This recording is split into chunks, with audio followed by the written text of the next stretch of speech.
Okey, baik. Video ni khas untuk anda yang install template produk suplemen sahaja. So kalau anda install produk suplemen template, anda boleh tengok video ni. So dalam video ni saya akan terangkan bagaimana cara untuk kita masukkan detail produk kita ke dalam chatbot kita tu. So saya nak anda masuk ke dalam kita punya chatbot layer. So kalau daripada workspace, okay, ini adalah workspace, kita buka omnichannel, open bot, and then bahagian content. Lepas tu, second layer ni kita klik dekat bot field.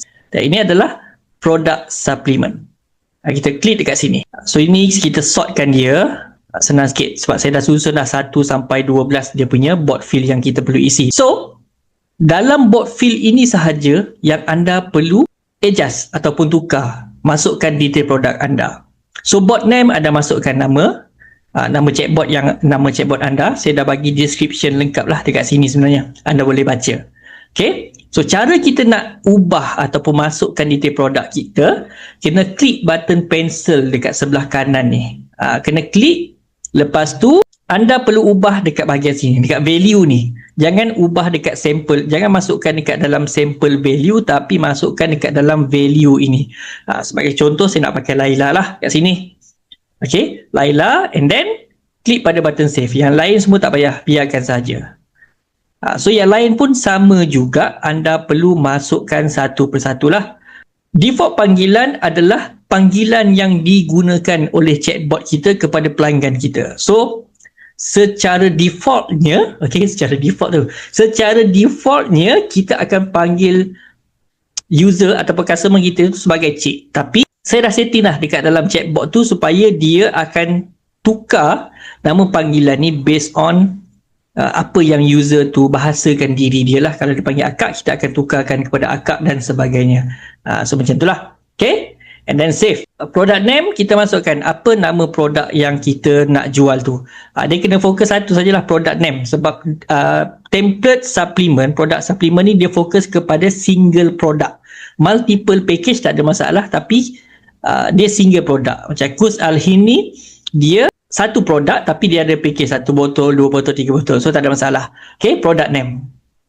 And then product information. So masukkan product information, apa segala information, product name, description, USP, benefit, how it works, sesuai untuk siapa, khasiat, kesan lepas penggunaan, garanti, apa lagi, duta ke apa, semua masukkan sahaja dekat dalam ini. Okay, anda boleh masukkan seberapa banyak yang anda nak lah. And then yang kelima adalah price package. Kat sini kita masukkan kita punya detail package harga yang kita ada. So kalau macam ni pun boleh nak buat macam ni, ataupun nak bagi lagi lah apa lagi bonus ke apa ke, masukkan saja dekat dalam ni. Nanti AI akan pandai untuk olah benda tu. Okay, and then postage charges. So kalau katakanlah kita ada postage charges, COD kita nak tambah RM10 ke apa ke, masukkan sahaja dalam bentuk so-called macam prompting jugalah. Okay, kita bagi tahu maklumat dia dalam bentuk ayat saja, supaya lebih detail, lebih jelas apa yang kita bagi pada dalam value ni, lebih mudahlah untuk AI tu faham. Okay, kalau dia salah faham, kita adjust balik dekat sini. And then courier option, apa option untuk postage kita tu. Mungkin postage anda Sabah Sarawak nak guna pos laju contoh kan. So masukkan juga dekat dalam ni. Bukan sekadar letak nama sahaja. Kita boleh letakkan maklumat terus. Semua sama saja dekat value untuk yang lain-lain pun sama juga. And then banking information kita masukkanlah detail produk kita. Okay. And then testimoni, yang ini dia lain sedikit.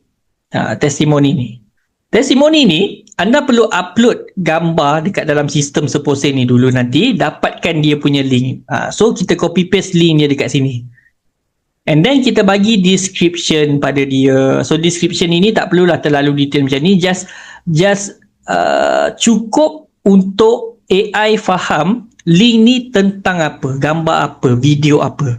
Okay, so sebagai contoh, gambar ni adalah gambar testimoni. Customer bagi tahu dia punya resdung lepas pakai dua botol, resdung dia dah pulih, contoh macam tu kan. So kita masukkan description dia apa supaya AI tahu, oh ini link untuk description bagi orang yang ada resdung. So masa dia tengah bersembang dengan customer tu yang ada resdung, dia akan attach lah link gambar tu bagi pada customer tu. So ini kita ajar pada AI macam mana bila masa dia boleh attachkan gambar-gambar ataupun media lah, media, video dan sebagainya. Okay, sama juga dengan ada media, dia konsep yang sama, cuma saya pecahkan. Ini khas untuk testimoni, yang ini yang lain-lain lah, gambar QR ke, gambar kelebihan, USB dan sebagainya boleh masuk dekat dalam ni. Okay, benda yang sama juga. So next page, current order number, yang ini order number lah. Order number nak start daripada berapa, 2000 ke, kosong ke, tak kisahlah, terpulang kepada anda.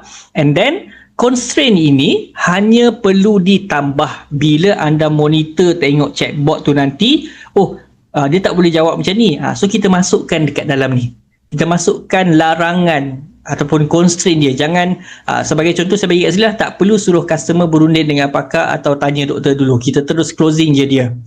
Kan, sebagai contoh.